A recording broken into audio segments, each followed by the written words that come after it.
अस्सलाम वालेकुम फ्रेंड्स, जैसा कि आप जानते ही होंगे आसाम राइफल्स के अंदर 161 टेक्निकल एंड ट्रेड्समैन की न्यू वैकेंसियाँ निकली हुई हैं। अगर आप सिर्फ 10th या फिर 12th या फिर डिप्लोमा कैंडिडेट इंडिया के किसी भी स्टेट से बिलोंग करते हो तो आप इन वैकेंसियों के लिए अप्लाई कर सकते हो। अगर अप्लाई करना चाहते हो उसका ऑनलाइन फॉर्म कैसे फिलअप करें, आज आपको मैं स्टेप बाय स्टेप करके ऑनलाइन फॉर्म फिलअप करके बताने वाला हूँ। अगर अप्लाई करना चाहते हो साइट का लिंक और फुल डिटेल के साथ नीचे डिस्क्रिप्शन में लिंक देने की कोशिश करूंगा, वहां पर क्लिक करके आप इस पेज पे आ सकते हो। आप इस पेज को डायरेक्ट आसाम राइफल की ऑफिशियल वेबसाइट से भी सर्च कर सकते हो। अप्लाई करने से पहले कुछ इंपॉर्टेंट इंस्ट्रक्शन आपको पढ़ने को मिल जाएंगी। मैं रेकमेंड करूंगा एक बार तमाम इंपॉर्टेंट इंस्ट्रक्शन एक बार जरूर पढ़ लीजिए। इंपॉर्टेंट इंस्ट्रक्शन पढ़ने के बाद आपने नीचे आ जाना।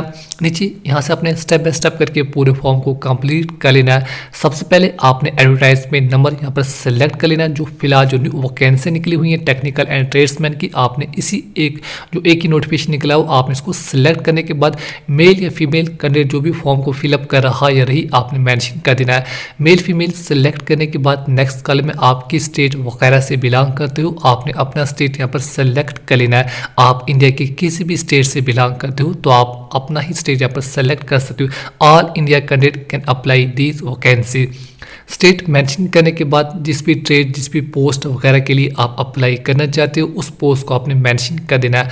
आप जानते होंगे अलग अलग डिपार्टमेंट में वैकेंसी निकली हुई है। अगर आप सिर्फ 10th 12th या फिर डिप्लोमा कैंडिडेट हो तब भी आप इन वैकेंसियों के लिए अप्लाई कर सकते हो।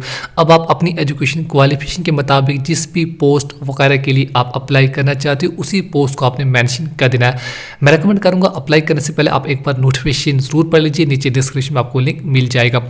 चलिए, जिस भी पोस्ट वगैरह के लिए आप अप्लाई करना चाहते हैं उसी पोस्ट को आपने मेंशन कर देना है। जो पोस्ट आपने सिलेक्ट की है वो किस कैटेगरी वगैरह में है, आप जनरल ओबीसी ईवीएस आपको नीचे शो हो जाएगा। इसके अलावा अगर आपके पास कोई भी कैटेगरी वगैरह है तो आप मेंशन कर सकते हो। जो पोस्ट आपने मेंशन की है उसमें जो क्वालिफिकेशन रिक्वायरमेंट होगी नीचे आपको शो हो जाएगी। जिस पोस्ट के लिए मैं अप्लाई कर रहा हूँ 12th एंड डिप्लोमा रिक्वायरमेंट है, मेरे पास अवेलेबल है। मैं नीचे आई एग्री वाले टैग पर क्लिक कर देना है। आई एग्री वाले टैग पर क्लिक करने से पहले मैं रेकमेंड करूँगा तमाम डिटेल्स आप एक बार जरूर पढ़ लीजिए। जो पोस्ट आपने सेलेक्ट की है आप अपने एजुकेशन क्वालिफिकेशन के मुताबिक ही सिलेक्ट कीजिए। उसके बाद आई एग्री टैग पर क्लिक करने के बाद यहाँ पर आपने ओके टैग पर क्लिक कर देना।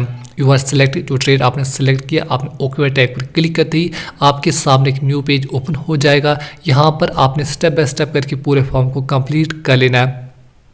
सबसे पहले मिस्टर मिसेस सेलेक्ट करने के बाद मैड अनमैड जो भी फॉर्म को फिलअप कर रहा या रही आप ऊपर मेंशन कर सकते हो। मैड सिर्फ सिंगल सेलेक्ट करने के बाद अगर आप अपना आधार नंबर मेंशन करना चाहो तो कर सकते हो, अदरवाइज आप इस कॉलम को ब्लैंक भी छोड़ सकते हो। आधार नंबर मेंशन करने के बाद नेक्स्ट जिस भी कैंडिडेट का फॉर्म फिलअप कर रहे हो उस कैंडिडेट का अपने नाम मेंशन कर देना है। ध्यान रहे नाम आपने वही मेंशन करना है जो आपकी 10th क्लास की मार्कशीट पर मेंशन होगा। फर्स्ट कॉलम में सिर्फ फर्स्ट नेम मेंशन करने के बाद अगर आपका कोई भी मिडिल नेम है तो आपने मिडिल नेम को अलग से मेंशन करना है, अदरवाइज मिडिल नेम को ब्लैंक छोड़ के लास्ट कॉलम में अपना लास्ट नेम आपने मेंशन कर देना है। फर्स्ट नेम अलग से और लास्ट कॉलम में अपना लास्ट नेम मेंशन करने के बाद जिस भी कैंडिडेट का फॉर्म फिलअप करे उसका अपने फादर नेम मेंशन कर देना है। फादर नेम भी आपने वही मेंशन करना है जो आपकी 10th क्लास की मार्कशीट पर मेंशन होगा। फादर नेम मेंशन करने के बाद नेक्स्ट कॉलम में अपना मदर नेम आपने मेंशन कर देना है। मदर नेम भी आपने वही मेंशन करना है जो आपकी 10th क्लास की मार्कशीट पर मेंशन होगा। मदर नेम मेंशन करने के बाद नेक्स्ट अपनी डेट ऑफ बर्थ को आपने सेलेक्ट कर लेना। डेट ऑफ बर्थ भी आपने वही मेंशन करनी है जो आपकी 10th क्लास की मार्कशीट पर मेंशन होगी। इसके अलावा जिस भी रीजन वगैरह से आप बिलोंग करते हो रीजन मेंशन करने के बाद नेक्स्ट जिस भी कैंडिडेट का फॉर्म फिलअप करे उसका अपने 10 डिजिट मोबाइल नंबर मेंशन करने के बाद नेक्स्ट उस कैंडिडेट की अपनी ईमेल आईडी को मेंशन कर देना है। मोबाइल नंबर ईमेल आईडी आपने ठीक से मेंशन करने हैं। इसी पर आपको तमाम इन्फॉर्मेशन बाद में मिलती रहेगी। ध्यान रहे आपका नाम, parentage and date of birth आपने वही मेंशन करना है जो आपकी 10th क्लास की मार्कशीट पर मेंशन होगा। इसके अलावा जिस भी कैंडिडेट का फॉर्म फिलअप करे उसका अपने 1 बाय 1 करके फुल लोकल एड्रेस मेंशन कर देना है। पहले लोकल एड्रेस, इसके अलावा किस डिस्ट्रिक्ट वगैरह से आप बिलोंग करते हो, स्टेट का नाम विद पिन कोड आपने मेंशन कर देना है। ध्यान रहे एड्रेस आपने वही मेंशन करना है जो आपके डोमिसाइल वगैरह पर मेंशन होगा। एड्रेस डिटेल्स बिल्कुल ध्यान से मेंशन कीजिए। एड्रेस डिटेल मेंशन करने के बाद अगर आपके पास कोई भी कैटेगरी वगैरह है जिस भी पोस्ट वगैरह के लिए आप अप्लाई कर रहे हो या आपके पास कोई भी कैटेगरी है तो आपने कैटेगरी सेलेक्ट करने के बाद ब्राउज़र टैब पर क्लिक करके उस कैटेगरी को अपलोड करना पड़ेगा। कैटेगरी का साइज़ आपने 50 KB से लेकर 80 KB के दरमियान अपलोड कर लेना है। कैटेगरी अपलोड करने के बाद नीचे आपने अपनी क्वालिफिकेशन को मेंशन कर देना है। जिस भी पोस्ट वगैरह के लिए आप अप्लाई कर रहे हो, आपके केस में 10, 12 डिग्री डिप्लोमा जो रिक्वायरमेंट है नीचे आपको शो हो जाएगा। सबसे पहले आपने मेरे केस में 12 रिक्वायरमेंट है, जिस भी बोर्ड वगैरह से आपने 12th पास की होगी उस बोर्ड को आपने मेंशन कर देना है। इंडिया के तमाम बोर्ड आपको शो हो जाएंगे। जिस भी बोर्ड वगैरह से आपने 12th क्लास पास की होगी उस बोर्ड को आपने सेलेक्ट कर लेना है। चलिए मैं अपने अकॉर्डिंग जिस भी बोर्ड वगैरह से आपने 12th क्लास पास क्योंकि बोर्ड का नाम मेंशन करने के बाद एरा पासिंग जिस साल आपका 12th क्लास का रिजल्ट हुआ आपकी 12th क्लास की मार्कशीट पर मेंशन होगा। इसके अलावा 12th क्लास में टोटल नंबर ऑफ मार्क्स कितने थे, आपने कितने मार्क्स ऑब्टेन किए, परसेंटेज खुद ब खुद आ जाएगी।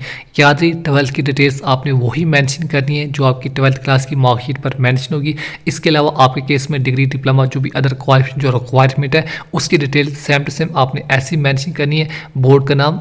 इसके अलावा एयर ऑफ पासिंग, आपके टोटल नंबर ऑफ मार्क्स कितने थे, आपने कितने मार्क्स ऑब्टेन किए, आपने 1 बाय 1 करके तमाम डिटेल्स को मेंशन कर देना है। याद रही जिस भी पोस्ट वगैरह के लिए अप्लाई कर रहे हो 10, 12 डिग्री डिप्लोमा जो रिक्वायरमेंट है आपने 1 बाय 1 करके तमाम क्वालिफिकेशन को मेंशन कर देना है। इसके अलावा कोई अदर क्वालिफिकेशन अगर आपके पास है मेंशन करना चाहो तो कर सकते हो, अदरवाइज आप इन कॉलम को ब्लैंक छोड़ सकते हो।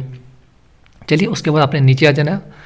नीचे आने के बाद जिस भी कैंडिडेट का खुद का फॉर्म फिलअप करे ब्राउज़र टैग पर क्लिक करके अपना फ़ोटो अपलोड कर लेना है। उसके बाद ब्राउज़र टैग पर क्लिक करने के बाद अपनी 10th क्लास की मार्कशीट को अपलोड कर लेना है। याद रही फ़ोटो और 10th क्लास की मार्कशीट का साइज़ अपने 30 KB से लेकर 50 KB के दरमियान अपलोड कर लेना है।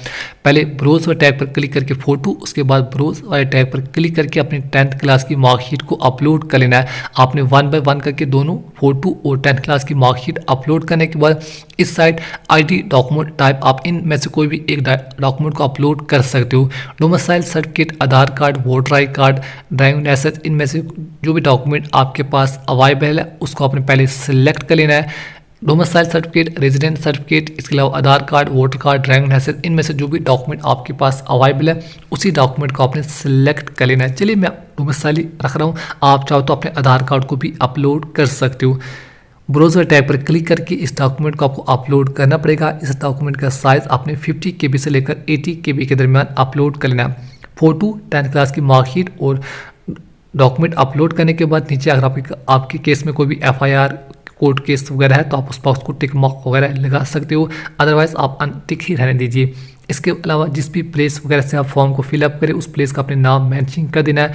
नीचे अपने कैप्चा कोड फिलअप करने के बाद सबमिट वाले टैग पर क्लिक कर देना है। सबमिट वाले टैग पर क्लिक करने से पहले मैं रेकमेंड करूंगा नाम, parentage, date of birth, mobile number, email ID, local address, आपकी एजुकेशन क्वालिफिकेशन, तमाम डिटेल्स आप एक बार ज़रूर चेकआउट कीजिए।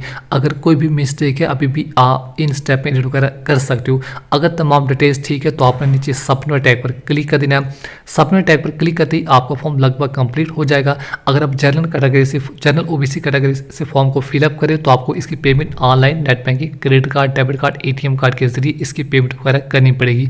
पेमेंट करने के बाद बस आपने एक बात का ध्यान रखना, इसकी हार्ड कॉपी या तो प्रिंट या फिर स्क्रीनशॉट या फिर डाउनलोड करके अपने फ़ोन वगैरह में रख लेना है। तो बस इस तरह से आप आसानी से जो आसाम राइफल्स के अंदर टेक्निकल एंड ट्रेड्समैन की न्यू वैकेंसी निकली हुई है आप उनके लिए अप्लाई कर सकते हो।